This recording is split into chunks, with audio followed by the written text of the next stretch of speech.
Well, hello there. Let's talk about the message behind the message, what clients really hear when we speak. I wonder whether or not we might be pushing away some high value clients.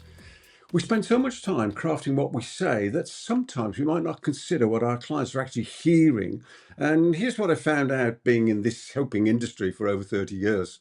The message behind the message often speaks louder than our hopefully carefully chosen words. Every conversation we have with a potential client operates on two levels. There's what we're saying, our features, our benefits, our advantages, and there's what our clients are really hearing, what we're communicating through our tone, our choices, and our underlying assumptions. This second layer, the subtext, if you like, is where our clients are often won or lost. The hidden signals we send make such a major difference. They really do make a difference. And when some clients say that they're very affordable, they might think that they're being helpful, but the message behind that is often, I don't believe that I'm worth that much. And by the way, that's not my words, that's their words. And when they immediately offer a discount, they think they're being helpful, but the subtext the client hears is this person doesn't have confidence in their own value. In fact, as you and I know, discount is a transactional word. And what we're trying to do is to look for relational clients. The fascinating thing about how these unintended signals work at a subconscious level is this. Those consultants can have perfect presentations, flawless proposals, and compelling case studies, yet still watch potential clients walk away. Often it's not what they've said, it's what the client heard beneath what they said. As Earl Nightingale said so eloquently on Lead the Field, who you are, speak so loudly, I can't hear what you're saying. I just love that expression. Here are the three critical subtext areas. First, let's look at confidence signals. When we use phrases like, I think I can help you, or I might be able to help you, we might believe that we're being modest, but the message behind those words is simply this: uncertainty. Premium clients aren't looking for someone who thinks they can help. They want someone who knows they can deliver results.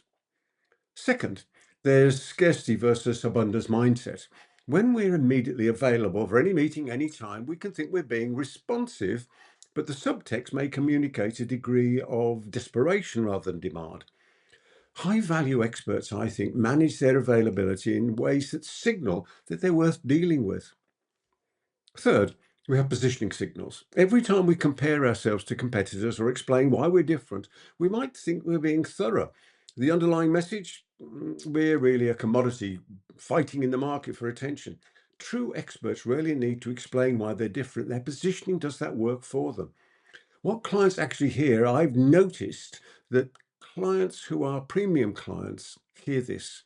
They become remarkably skilled at reading these hidden messages. They're not just evaluating our services, they're evaluating our confidence, our demand, our positioning. They're asking themselves, if this person doesn't believe in their own value, why should I believe? The pronoun shift I often discuss illustrates this perfectly.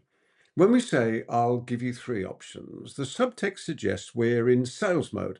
When we say, we have three approaches we could explore together, we are signaling partnership and collaboration. We need to master the subtext. Here's how we can align our hidden messages with our intended messages. First, we need to audit our language patterns, perhaps record ourselves in practice conversations and listen to not just what we're saying, but what someone might hear beneath those words. We can use AI to play the part of the client. It's brilliant. Second, we can examine our assumptions. If we assume price will be an issue, that assumption seeps out of our tone and our language.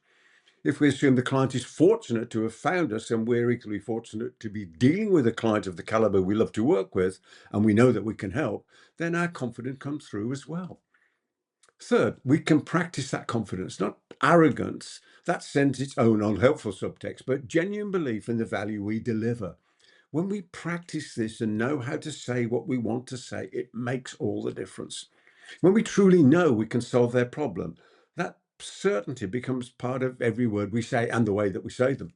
So here's the practical application.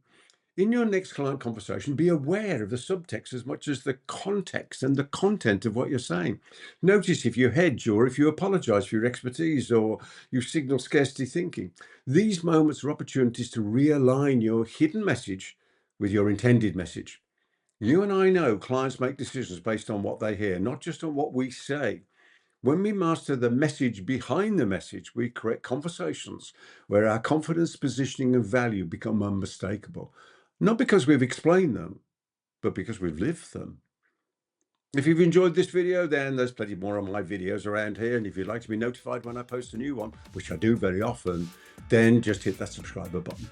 In the meantime, I wish you every success in all your adventures in life. And you know I believe this, there are so many adventures to be had. So from me, Peter Thomson, until the next time, goodbye for now.